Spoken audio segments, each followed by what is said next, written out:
हरे कृष्णा। गुड्डू की दुनिया में आप सभी का बहुत बहुत स्वागत है। तो आज हम हरी हरी बोल सीरीज में लेकर आए हैं आपके लिए बहुत ही सुंदर कथा।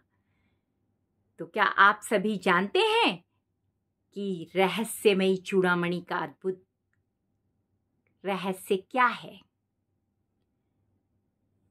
आज हम रामायण में वर्णित चूड़ामणि की कथा बता रहे हैं। इस कथा में आप जानेंगे कि कहाँ से आई चूड़ामणि, किसने दी सीता जी को चूड़ामणि, क्यों दिया लंका में हनुमान जी को सीता जी ने चूड़ामणि, कैसे हुआ वैष्णव माता का जन्म, मातु मोहे दीजे कछ चीना, जैसे रघुनायक मोहे दीना। चूड़ामणि उतारी तब दयो, हर्ष समेत पवन सुत लयो। चूड़ामणि कहाँ से आई? सागर मंथन से 14 रत्न निकले। उसी समय सागर में से 2 देवियों का जन्म हुआ, रत्नाकर नंदिनी और महालक्ष्मी। रत्नाकर नंदिनी ने अपना तन मन श्री हरि विष्णु जी को देखते ही समर्पित कर दिया। जब उनसे मिलने के लिए आगे बढ़ी तो सागर ने अपनी पुत्री को विश्वकर्मा द्वारा निर्मित दिव्य रत्न जड़ित चूड़ामणि प्रदान की, जो सुर पूजित मणि से बनी थी।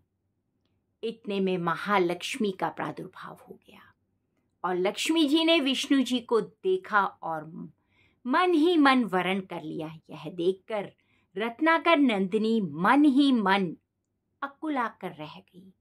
सबके मन की बात जानने वाले श्रीहरि रत्नाकर नंदिनी के पास पहुंचे और धीरे से बोले, मैं तुम्हारा भाव जानता हूँ। पृथ्वी को भार निवृत्त करने के लिए जब जब मैं अवतार ग्रहण करूंगा तब तब तुम मेरी संहारिणी शक्ति के रूप में धरती पे अवतार लोगी। संपूर्ण रूप से तुम्हें कलयुग में श्री कलिक रूप में अंगीकार करूंगा। अभी सतयुग है, तुम त्रेता द्वापर में त्रिकुट शिखर पर वैष्णवी नाम से अपने अर्चकों की मनोकामना पूर्ति करती हुई तपस्या करो। तपस्या के लिए विदा होते हुए रत्नाकर नंदिनी ने अपने केश पास से चूड़ामणि निकालकर निशानी के तौर पर श्री विष्णु जी को दे दिया। वहीं पर साथ में इंद्रदेव खड़े थे। इंद्र चूड़ामणि पाने के लिए ललायित हो गए। विष्णु जी ने वो चूड़ामणि इंद्रदेव को दे दिया। इंद्रदेव ने उसे इंद्राणी के जूड़े में स्थापित कर दिया।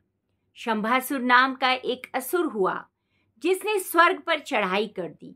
इंद्र और सारे देवता युद्ध में उससे हार के छुप गए।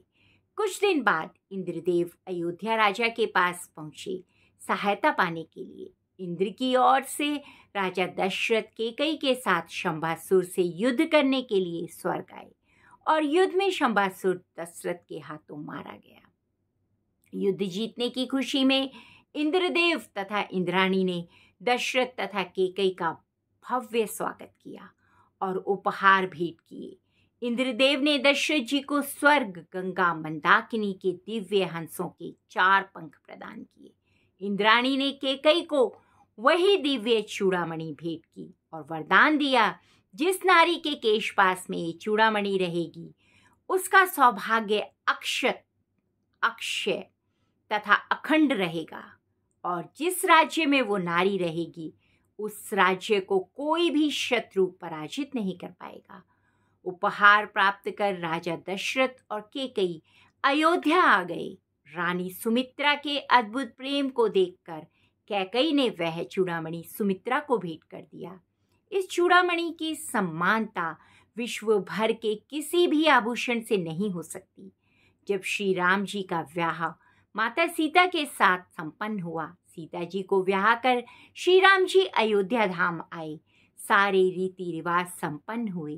तीनों माताओं ने मुंह दिखाई की प्रथा निभाई। सर्वप्रथम रानी सुमित्रा ने मुंह दिखाई में सीता जी को वही चूड़ामणि प्रदान कर दी।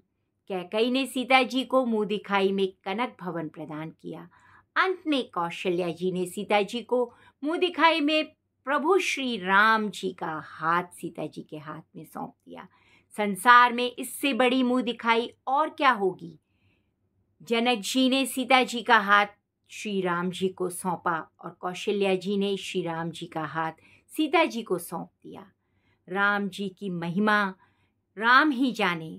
हम जैसे तुच्छ दीनहीन अन्यायी व्यक्ति कौशल्या की सीता राम के प्रति ममता का बखान नहीं कर सकते।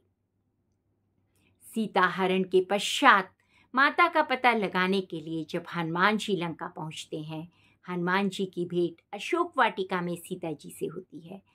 हनुमान जी ने प्रभु की दी हुई मुद्रिका सीता माता को देते हुए कहते हैं, माँ तू मोहे दीजे कछ चीना, जैसे रघुनायक मोहे दीना।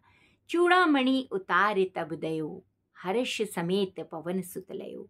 सीता जी ने वही चूड़ामणि उतार कर श्री हनुमान जी को दे दी, यह सोचकर यदि मेरे साथ ये चूड़ामणि रहेगी तो रावण का विनाश होना संभव नहीं है।